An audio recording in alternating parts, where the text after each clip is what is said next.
श्री लाल बहादुर शास्त्री 9 जून 1964, 11 जनवरी 1966 कांग्रेस। श्री लाल बहादुर शास्त्री का जन्म 2 अक्टूबर 1904 को उत्तर प्रदेश के वाराणसी से 7 मील दूर एक छोटे से रेलवे टाउन मुगलसराय में हुआ था। उनके पिता एक स्कूल शिक्षक थे। जब लाल बहादुर शास्त्री केवल 1.5 वर्ष के थे तभी उनके पिता का देहांत हो गया था। उनकी मां अपने तीनों बच्चों के साथ अपने पिता के घर जाकर बस गईं। उस छोटे से शहर में लाल बहादुर की स्कूली शिक्षा कुछ खास नहीं रही, लेकिन गरीबी की मार पड़ने के बावजूद उनका बचपन पर्याप्त रूप से खुशहाल बीता। उन्हें वाराणसी में चाचा के साथ रहने के लिए भेज दिया गया था ताकि वे उच्च विद्यालय की शिक्षा प्राप्त कर सकें। घर पर सब उन्हें नन्हे के नाम से पुकारते थे। वे कई मील की दूरी नंगे पांव से ही तय कर विद्यालय जाते थे। यहाँ तक कि भीषण गर्मी में जब सड़कें अत्यधिक गर्म हुआ करती थी तब भी उन्हें ऐसे ही जाना पड़ता था। बड़े होने के साथ ही लाल बहादुर शास्त्री विदेशी दासता से आजादी के लिए देश के संघर्ष में अधिक रुचि रखने लगे। वे भारत में ब्रिटिश शासन का समर्थन कर रहे भारतीय राजाओं की महात्मा गांधी द्वारा की गई निंदा से अत्यंत प्रभावित हुए। लाल बहादुर शास्त्री जब केवल 11 वर्ष के थे तब से ही उन्होंने राष्ट्रीय स्तर पर कुछ करने का मन बना लिया था। गांधी जी ने असहयोग आंदोलन में शामिल होने के लिए अपने देशवासियों से आह्वान किया था। इस समय लाल बहादुर शास्त्री केवल 16 वर्ष के थे। उन्होंने महात्मा गांधी के इस आह्वान पर अपनी पढ़ाई छोड़ देने का निर्णय कर लिया था। उनके इस निर्णय ने उनकी मां की उम्मीदें तोड़ दी। उनके परिवार ने उनके इस निर्णय को गलत बताते हुए उन्हें रोकने की बहुत कोशिश की, लेकिन वे इसमें असफल रहे। लाल बहादुर ने अपना मन बना लिया था। उनके सभी करीबी लोगों को यह पता था कि एक बार मन बना लेने के बाद वे अपना निर्णय कभी नहीं बदलेंगे, क्योंकि बाहर से विनम्र दिखने वाले लाल बहादुर अंदर से चट्टान की तरह दृढ़ हैं। लाल बहादुर शास्त्री ब्रिटिश शासन की अवज्ञा में स्थापित किए गए कई राष्ट्रीय संस्थानों में से एक वाराणसी के काशी विद्यापीठ में शामिल हुए। यहाँ वे महान विद्वानों एवं देश के राष्ट्रवादियों के प्रभाव में आए। विद्यापीठ द्वारा उन्हें प्रदत्त स्नातक की डिग्री का नाम शास्त्री था, लेकिन लोगों के दिमाग में यह उनके नाम के एक भाग के रूप में बस गया।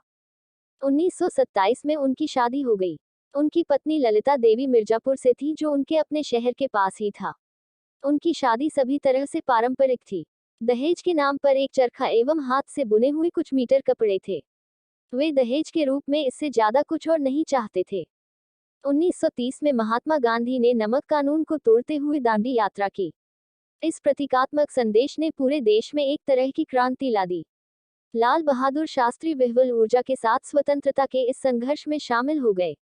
उन्होंने कई विद्रोही अभियानों का नेतृत्व किया एवं कुल 7 वर्षों तक ब्रिटिश जेलों में रहे। आजादी के इस संघर्ष ने उन्हें पुनर्तः परिपक्व बना दिया। आजादी के बाद जब कांग्रेस सत्ता में आई, उससे पहले ही राष्ट्रीय संग्राम के नेता विनीत एवं नम्र लाल बहादुर शास्त्री के महत्व को समझ चुके थे। 1946 में जब कांग्रेस सरकार का गठन हुआ तो इस छोटे से डायनमो को देश के शासन में रचनात्मक भूमिका निभाने के लिए कहा गया। उन्हें अपने गृह राज्य उत्तर प्रदेश का संसदीय सचिव नियुक्त किया गया और जल्द ही वे गृह मंत्री के पद पर भी आसीन हुए। कड़ी मेहनत करने की उनकी क्षमता एवं उनकी दक्षता उत्तर प्रदेश में एक लोकोक्ति बन गई।